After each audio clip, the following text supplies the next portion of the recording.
não tem aquela frase de Jesus: quem quiser vir após mim, negue-se a si mesmo, tome a sua cruz e siga-me. Isso não parece combinar com alegria, com felicidade, não é?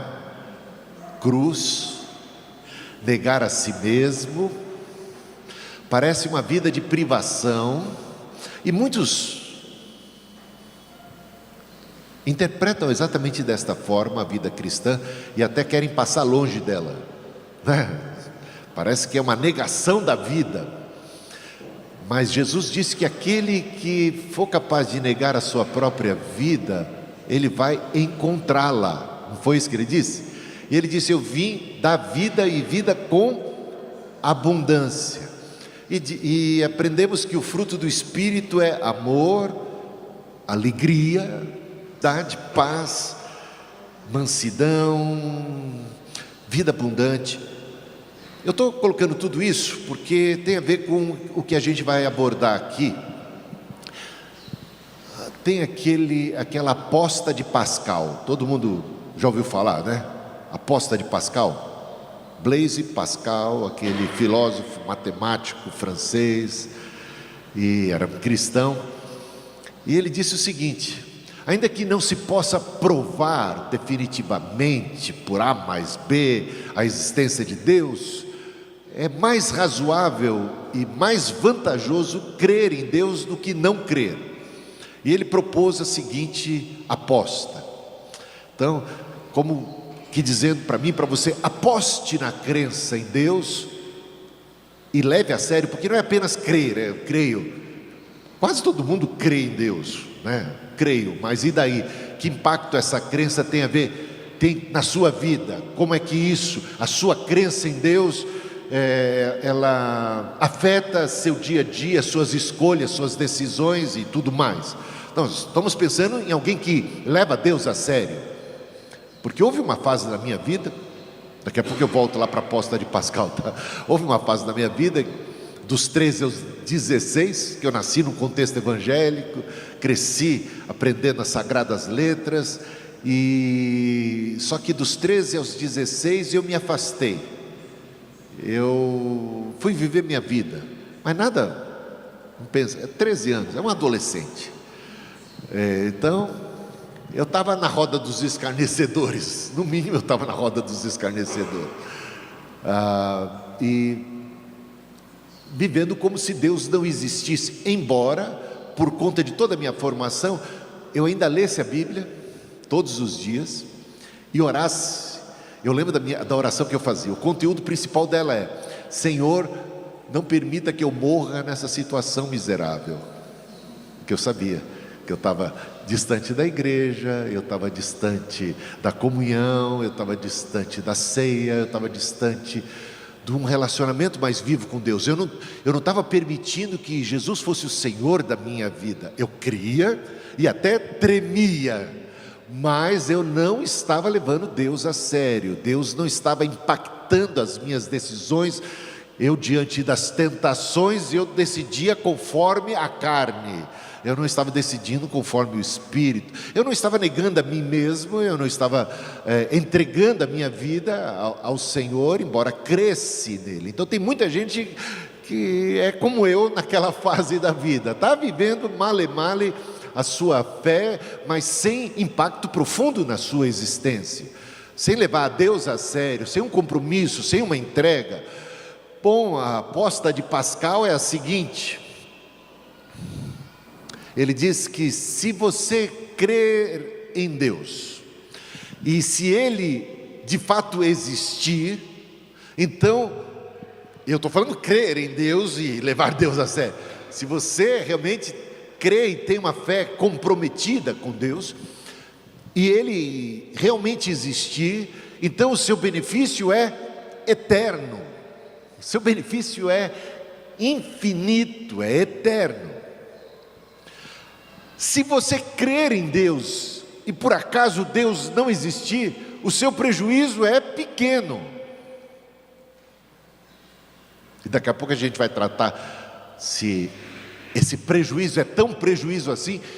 Por isso que eu tratava da questão: será que crer em Deus e levar Deus a sério, deixar o Senhor ser o Senhor da nossa vida, implica em infelicidade ou vai trazer mais benefícios e felicidade ainda nesta vida presente? Não é apenas um abdicar da existência, mas de repente um encontrar a plenitude e a vida nessa própria existência. Mas vamos supor que haja algum prejuízo. O prejuízo é limitado, é finito, é pequeno perto. Bom, você creu, ele não existiu, seu prejuízo foi pequeno, finito. Agora chegamos no terceiro ponto. Você por acaso não creu, não levou Deus a sério, viveu crendo, mas como se Deus não existisse, uma fé infrutífera, um ateu na prática, como muitos são, ou um cristão nominal, dá na mesma, alguma coisa meio que da boca para fora, sem impacto profundo na existência. Então, viveu como se Deus não existisse, e de repente, Ele existe. O seu prejuízo será eterno. Aí, esse matemático, filósofo, Pascal, falou assim: gente, crer em Deus, até mesmo dessa perspectiva mais racional, é um baita negócio. Claro que não é por aí que a gente vai querer crer em Deus, né? Só para termos vantagens, mas é interessante essa perspectiva que ele colocou aí, é que as vantagens são infinitas, e se tiver algum prejuízo, ele é pequeno, é finito. Ele falou assim: quem não crê em Deus está apostando errado, está apostando para se dar mal.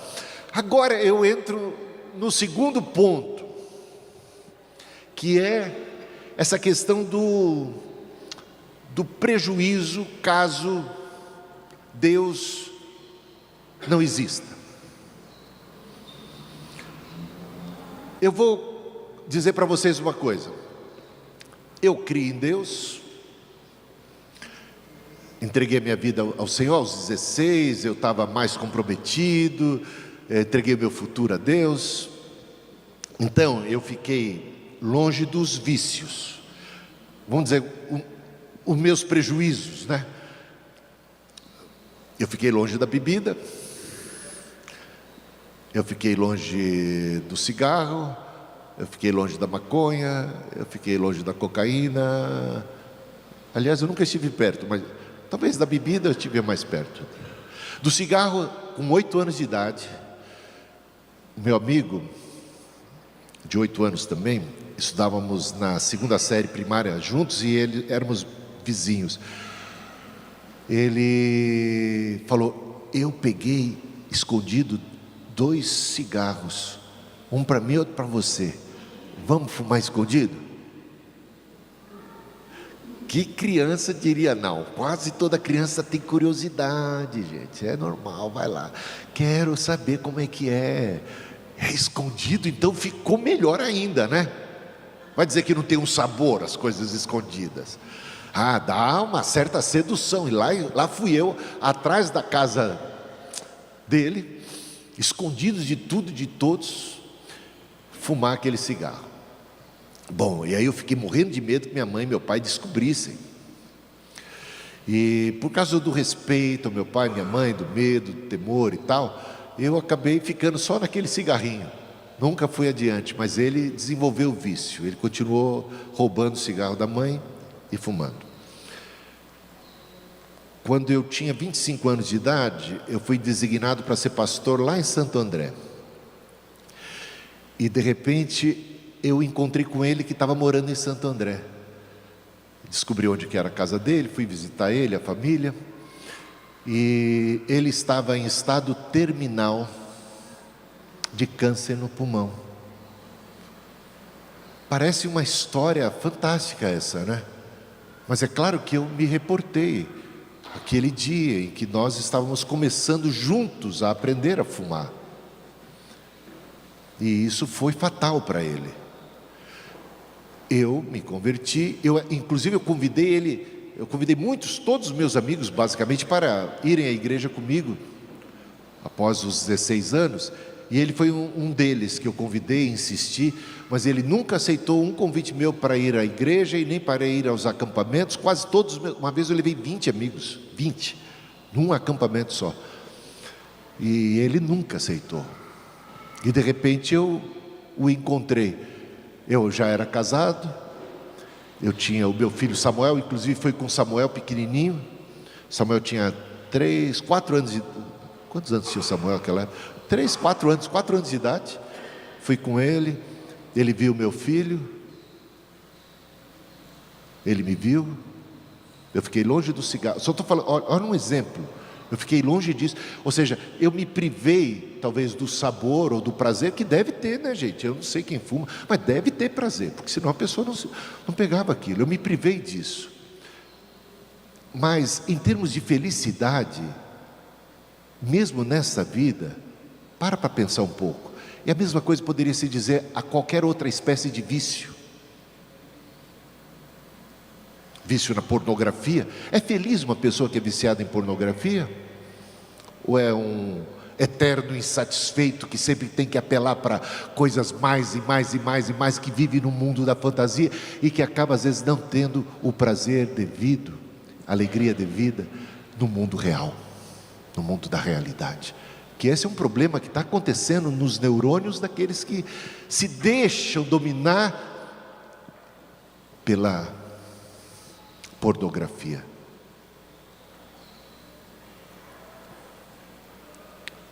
É claro que eu poderia contar de muitos amigos meus. Eu nasci no alto de um morro, no bairro de Cidade Ademar.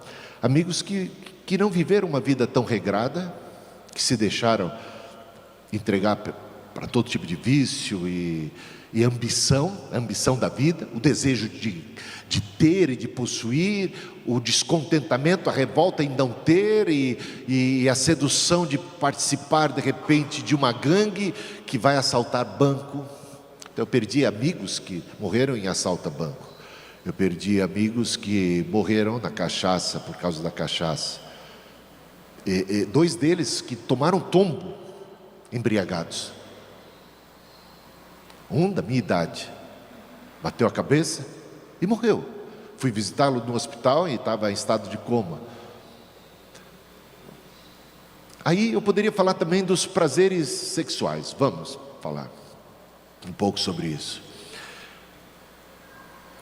Eu tive amigos namoradores, né? Bom, eu não fui namorador porque eu era incompetente mesmo, né? O desejo era grande, muito tímido.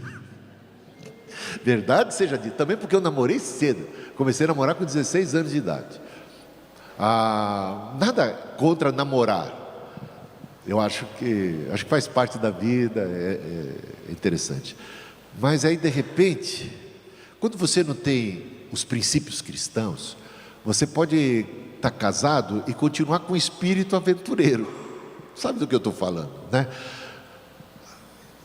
E se você não é capaz de negar a si mesmo, o que é que você vai? Você vai dar vazão à carne. Então, diante das tentações, e eu tive muitas tentações dessa área sexual, mesmo depois de casar. Namorei cedo, então casei cedo, casei com 20 anos, para 21 praticamente. Então, na minha vida eu tive vários episódios onde a coisa ficou complicada, e aí eu tive que tomar decisão. E eu tomei decisão por honrar minha esposa, por honrar meu Deus, por não dar vazão. O desejo foi grande. Então eu neguei o desejo da minha carne, mas com isso eu acho que eu me dei bem. Apesar de eu ter privado de sabores e de delícias e de aventuras, eu acho que eu me dei bem no final das contas. Entendeu? Eu constituí uma família mais sólida. Eu sei, eu não vou falar, eu sei de gente que deu asas à imaginação, que foi viver sabe, não disse não às suas paixões, aos seus desejos, e que se complicou bastante na vida, e que tudo isso não trouxe o maior contentamento, e que acabou sendo muito mais infeliz do que eu, aparentemente, da minha perspectiva, como eu consigo enxergar. Aí eu fico pensando, se o prejuízo, sabe aquele ponto 2, se você crê em Deus e Ele não existe, você teve um prejuízo, mas Ele é finito. Será que o prejuízo foi tão grande assim? Quando eu começo a me comparar, e como eu começo a analisar a vida de muita gente. Ontem eu recebi, gente, uma triste notícia, Cristina, sabe, me deixou abalado, porque eu estava lá no Concílio Niquei, e eu encontrei um amigo de infância, que eu estudei com ele a primeira, a segunda, a terceira, a quarta, depois a sétima, a oitava e o primeiro colegial, e nós tínhamos um amigo em comum. Eu perguntei dele, e o fulano de tal, você sabe a notícia dele? Faz uns 30, 40 anos, 40 anos que eu não sei nada a respeito dele. Aí ele falou, você não sabia? Ele morreu de AIDS, há quase 30 e poucos anos, no começo da década de 90. Eu fiquei chocado, gente, fiquei chocado, ele morreu, isso me doeu o coração. Eu fico vendo que tem gente que está perdendo as duas coisas, na verdade, que isso de querer viver tudo que a vida tem, e sabe, é o glutão, que vai para a festa e quer comer de tudo, e que no final está passando mal, tem que tomar, quais são aqueles comprimidos que você toma? É o Engolf, antiácido, está passando mal. Talvez aproveitou melhor a festa e as coisas aquele que teve escolhas mais regradas. Ou seja, há um princípio de sabedoria que faz com que a vida da gente, mesmo a vida cristã, que nega a si mesmo, que entrega-se ao governo de Deus e que de repente abdica de determinadas coisas que no final das contas não são tão boas assim, porque tudo em excesso e tudo fora de propósito, de lugar, acaba fazendo com que a gente venha dar com os burros na água. Então, aí eu vou falar é uma mensagem que eu preguei em 2008, o primeiro ano que eu estava aqui na igreja. Então alguns vão lembrar dessa mensagem, preguei há muito tempo atrás. Você tem aí, Arthur, eu vou comparar o Manuel Bandeira. Isso tudo foi uma introdução, tá? Está preparado aí? Só foi introdução. Pensei que já estava indo para o apelo, pastor. Não desespera a gente não. O Manuel Bandeira era ateu, um baita poeta, né? Um baita poeta. Ele tinha problemas sérios de saúde. Ele sempre viveu sem saber quanto tempo ele tinha de vida. Aliás, todos nós vivemos com isso, mas ele, por causa da saúde, ele sempre estava à mercê da morte. E ele reflete, em primeiro lugar, a sua falta de esperança numa vida eterna. Ele reflete também o vazio existencial, a falta de significado, de propósito, a sua angústia diante da perspectiva da morte. Vamos ver a perspectiva de um ateu em contraste com Eclesiastes, porque o livro de Eclesiastes, quando você está lendo o livro de Eclesiastes, ele parece refletir a mesma filosofia, o mesmo ideário, a mesma visão de mundo de um ateu, um existencialista, como Manuel Bandeira, ou como Nietzsche. Só que tem uma diferença muito grande. O autor de Eclesiastes, quando ele fala tudo é vaidade e correr atrás do vento, ele estabeleceu desde o início que as suas considerações estão aqui concentradas na vida debaixo do sol, como se tudo que existisse se restringisse ao aqui e agora, a esse nosso período de existência que vai do nosso nascimento à nossa morte. Portanto, no debaixo do sol, essa expressão debaixo do sol aparece 30 vezes em Eclesiastes. Ele está delimitando o seu campo de abordagem, debaixo do sol. Então, se Deus não existe, ou se não existe nada além do sol, ou além desta vida, a sua conclusão é: tudo é vaidade, vaidade e correr atrás do vento. A sua conclusão é muito semelhante à de Manuel Bandeira, ou a de Nietzsche, ou a de qualquer existencialista, ou pessoa que não crê em Deus, não crê no dia do juízo final, não crê na ressurreição, não crê na eternidade.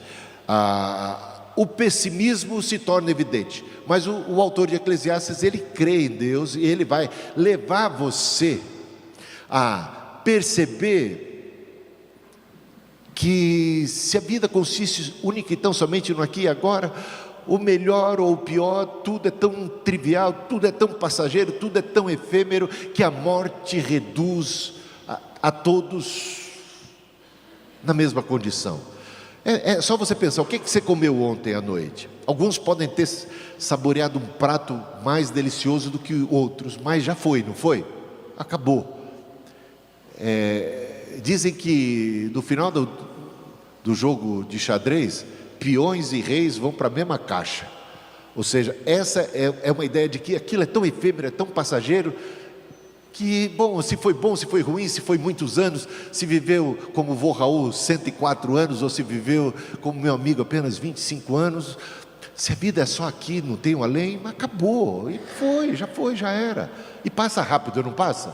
Eu estou com 61, e gente, passa muito rápido, eu não sei quantos quilômetros eu tenho mais pela frente, mas passa rápido.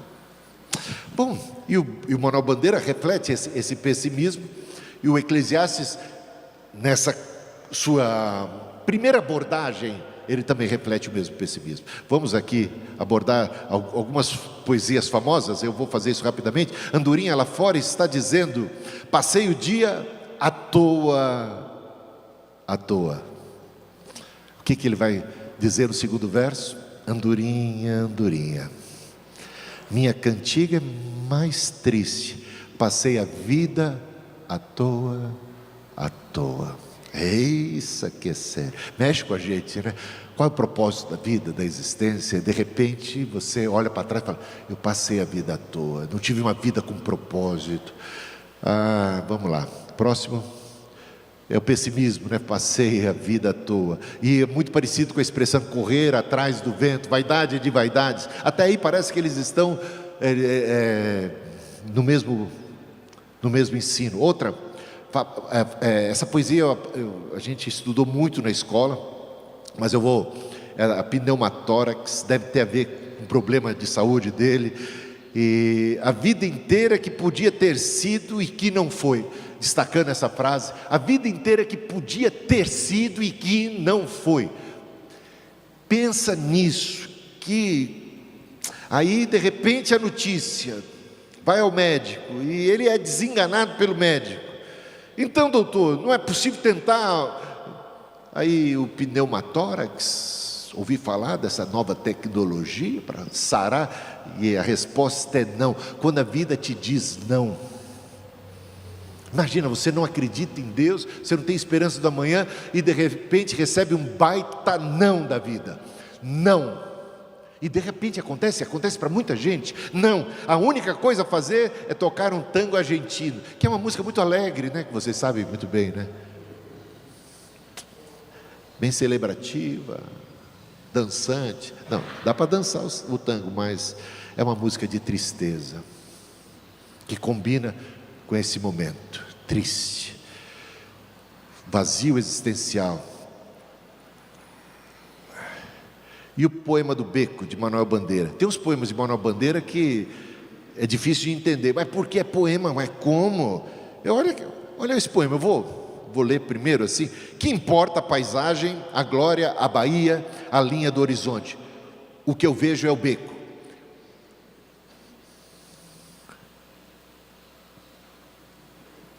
Acabou? Era só isso? Era só isso. Mas onde é que está a poesia nisso? Não tem rima, né? Ele é um poeta mais moderno. Não tem rima. Mas onde está a poesia? Onde está a beleza? Onde está a engenhosidade de tal poema? Repare o primeiro verso. Tem 2 versos aqui. E eles estão em contraste. Que importa, as vogais abertas. O primeiro verso é longo. O segundo é curto. Que importa olha, as vogais abertas: paisagem, a glória, a baía. Os baianos falam meio assim, né? Bonito. A baía, a linha do horizonte, vogais abertas para descrever amplitude. Gente, quando a gente nasce, quando a gente é criança, adolescente, jovem, a gente vê o mundo diante de nós, as belezas, as riquezas, as possibilidades, tanta coisa para viver, para conhecer, para explorar, para experimentar. Agora, o que importa? A paisagem, a glória desse mundo, a baía, a linha do horizonte, quando o que eu vejo, olha as vogais fechadas, vejo, é o beco. Eita lasqueira, hein? Quando você recebe o não, quando você percebe as limitações da perspectiva existencialista, se Deus não existe, o que você vai acabar vendo é o beco, um beco sem saída. Complicado. Bom, já expliquei. Poema agora tirado de uma notícia de jornal. Também um verso bem longo para descrever o quê? A vida mais quase miserável de um ser humano. Uma vida cheia de privações, cheia de restrições, cheia de lutas, infortúnios, desafios, pedras. João Gostoso, ele tem apelido. Todo mundo que é lá do meu bairro lá tem apelido. O meu era Cabeção. É um apelido simpático que colocaram em mim. Maldosamente me apelidaram. Não tinha nada a ver com o tamanho da minha cabeça. Ah, essa gente, né? Os amigos são terríveis. João Gostoso era carregador de feira livre e morava no Morro da Babilônia, num barracão sem número. Uma noite ele chegou no bar, 20 de novembro. Aí vem os versos: bebeu, cantou, dançou. Depois se atirou na lagoa Rodrigo de Freitas e morreu afogado. O verso longo para descrever as intempéries, as dificuldades da vida. Os versos curtos, porque mesmo essa pessoa tem prazer e alegria na vida. E que bom que tem, mas são efêmeros. Poucos perto de toda a dificuldade que você tem que enfrentar, de toda a luta, de todo o infortúnio. Bebeu, cantou, dançou e de repente se matou. Agora, onde é que ele se matou? Ele virou notícia de jornal, não é? Ele não tem sobrenome, não é? Mas no lugar onde ele se matou tem sobrenome, é a Lagoa Rodrigo de Freitas. Morreu num lugar bacana, por isso se tornou notícia de jornal, porque a sua morte foi um suicídio de alguém que não conseguiu lidar com o infortúnio, com a infelicidade da vida. Esse Manuel Bandeira parece que não é muito otimista em relação à existência. Agora, está falando só do pobre, né? Bom, vou para Passárgada. Vamos falar agora de alguém que é amigo do rei? Porque se a gente vai falar de Eclesiastes, né? É o rei. Agora vamos falar de alguém que está na boa, né, meu? E aí? Então, e alguém que é amigo do rei? Eu vou me embora para Passárgada. lá sou amigo do rei, lá tem a mulher que eu quero, na cama que escolherei. Vou-me embora para Passárgada. Eu acho que o João Gostoso, tudo que queria na vida era poder ir embora para Passárgada. Mas quem vai embora para Passárgada não tem o risco de repente entrar numa crise existencial e querer bater as botas. Ah não, ele é amigo do rei, ele tem tudo que ele quer, ele não entra em crise. Pessoas que têm muito dinheiro, muito sucesso, muitas conquistas, não têm crises existenciais. Ah, tem do bom e do melhor, eles não são assim, pessoas que correm o risco de quererem, desejarem o suicídio. Não. Vou para o último verso, que o poema é mais longo, tem 5 versos. O quinto e último verso diz: e quando eu estiver mais triste. Mas como assim, triste? Como alguém, eu fico pensando da perspectiva do João Gostoso, ou daquele cabeção lá de Cidade Ademar, que tinha que trabalhar de dia para estudar de noite. O cara que está em Passárgada, que é amigo do rei, está na boa, está na melhor. Que história é essa? Quando eu estiver mais triste, mas triste de não ter jeito, quando de noite me der vontade de me matar. Pessoas ricas não se matam, não é?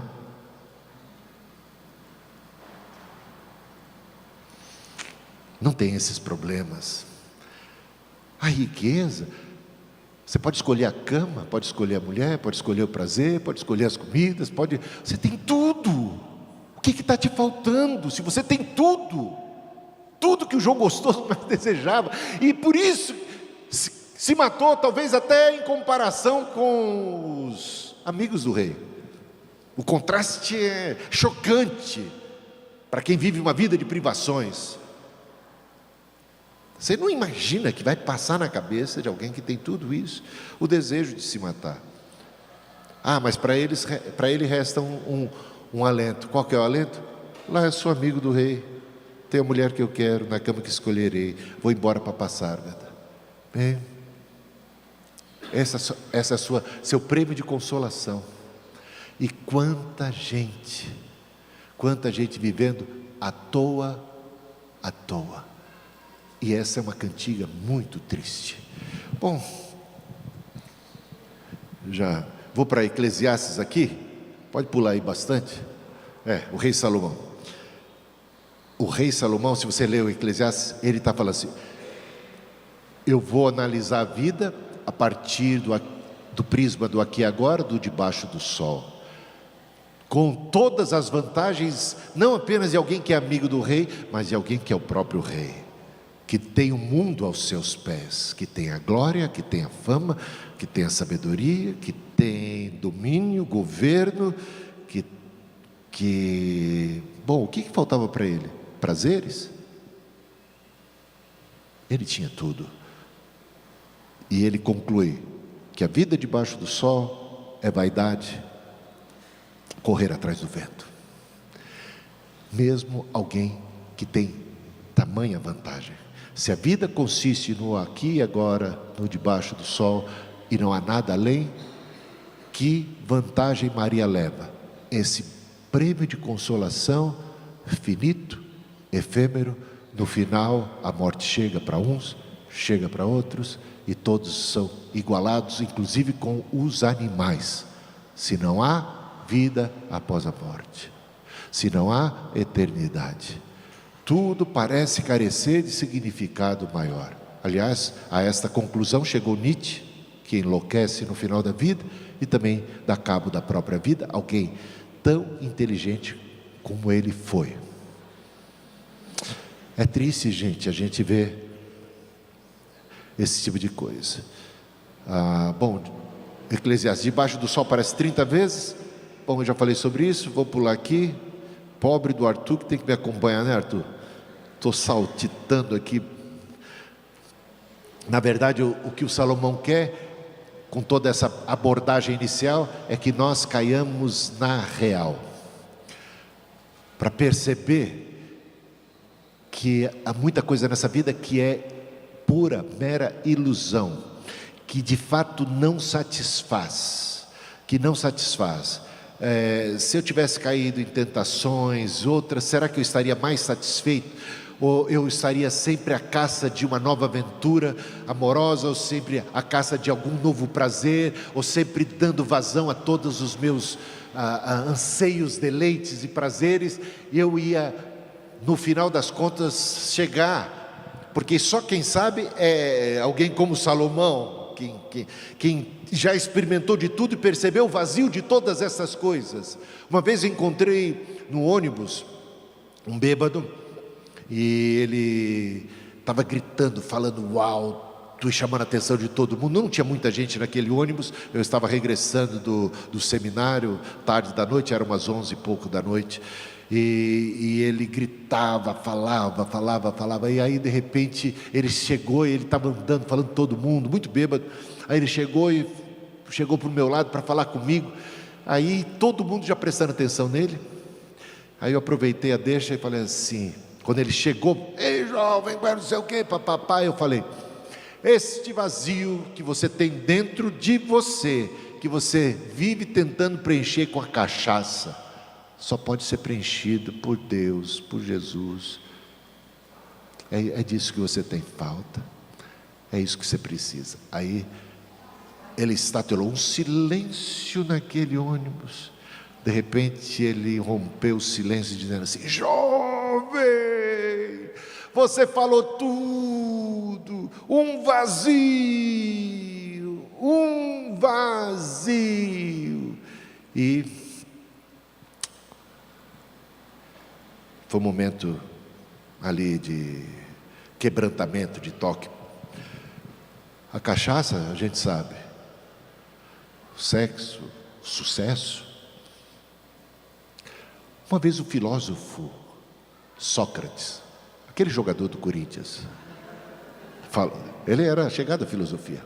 Ele chegou e disse assim, perguntaram para ele: e aí, você que conquistou tanto sucesso, como é que você lida com sucesso e tal?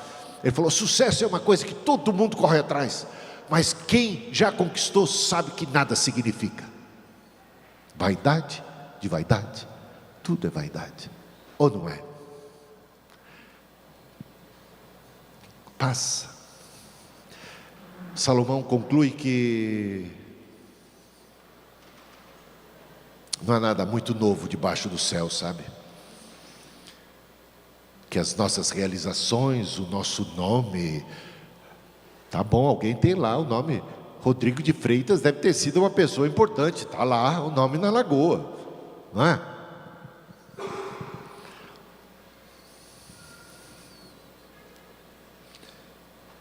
Eu subo ali a Imigrantes, aí tem aqueles viadutos com os nomes, um deles de alguém com quem eu trabalhei, Luciano do Vale, está lá. O outro era Wilson Fittipaldi, o pai do Emerson. Eu cheguei a conhecê-lo também, trabalhava lá na Record. Todos passaram. Se isso for suficiente para você, fizer uma grande diferença, parabéns.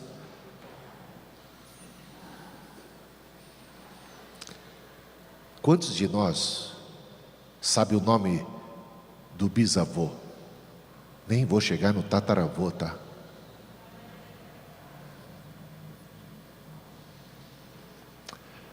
Vamos falar a verdade? A gente se esquece daqueles nossos próprios antepassados.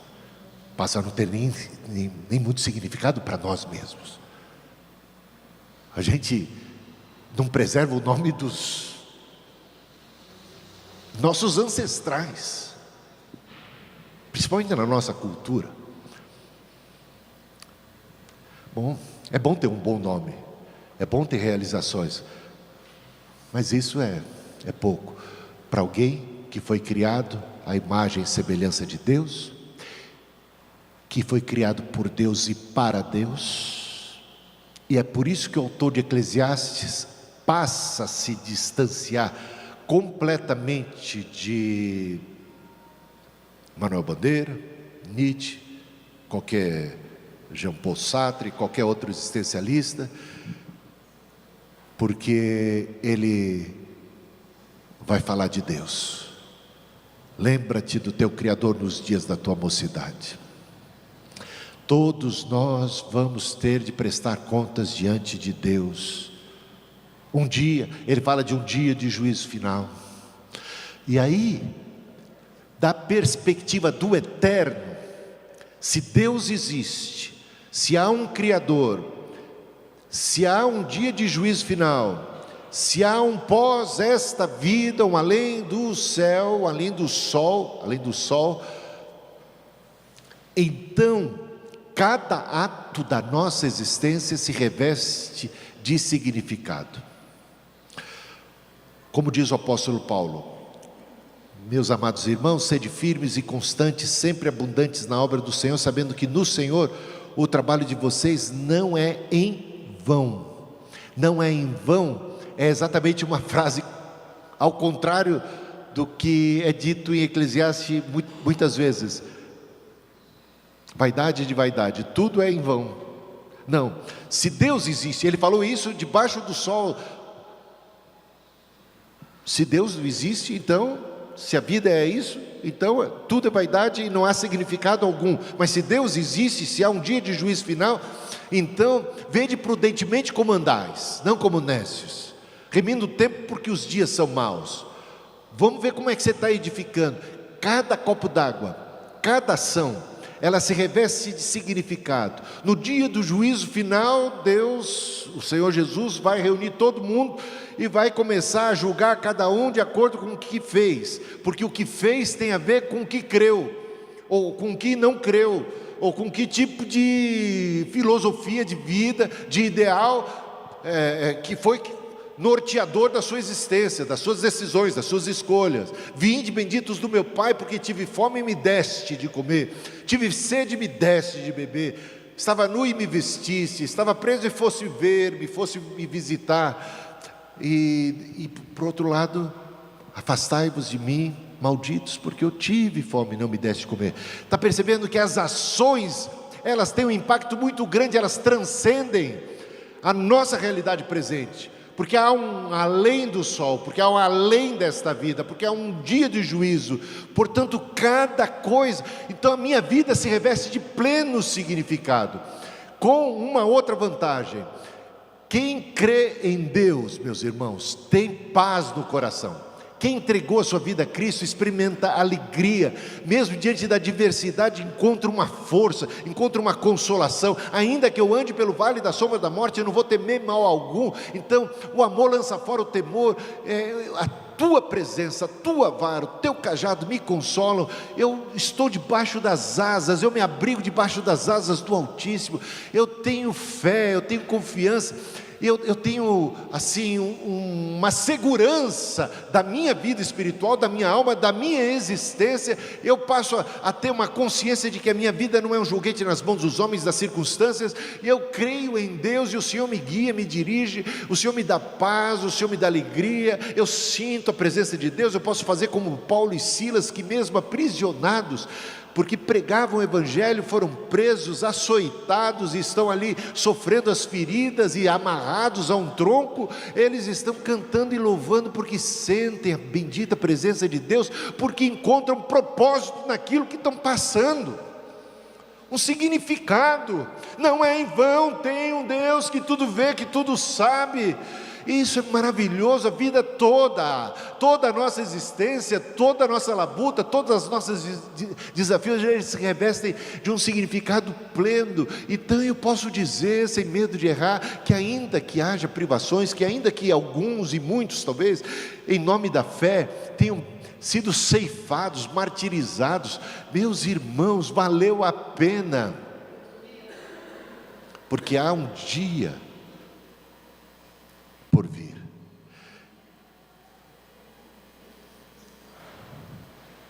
E aqueles que, como a maioria de nós, ainda pode viver num tempo mais pacífico, podem usufruir dos benefícios e da prudência da obediência a Deus, a voz do Senhor, e vão encontrar uma felicidade mais plena, uma satisfação, porque Deus não é contra a nossa alegria.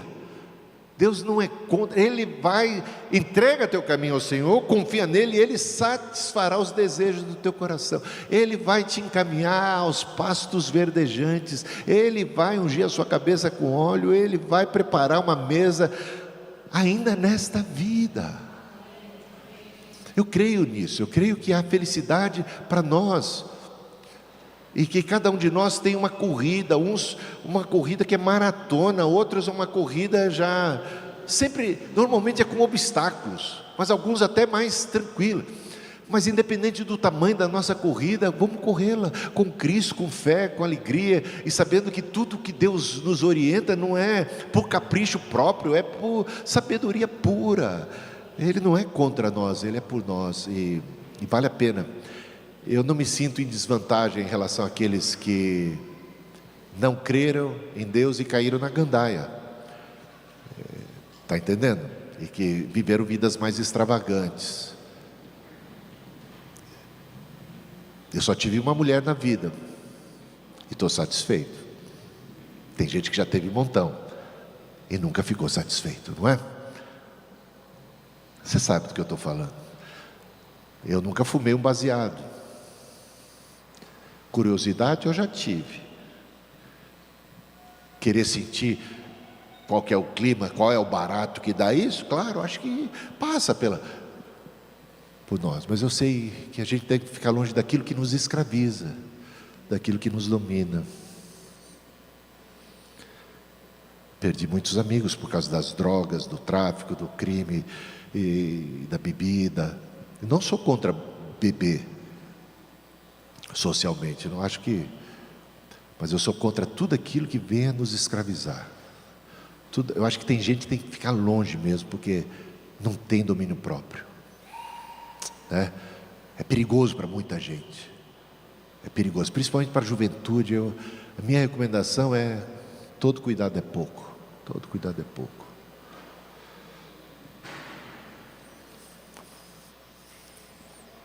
Bom, eu acho que já preguei já. Terminou já. Que passar disso é de procedência maligna. Por hoje é só, pessoal.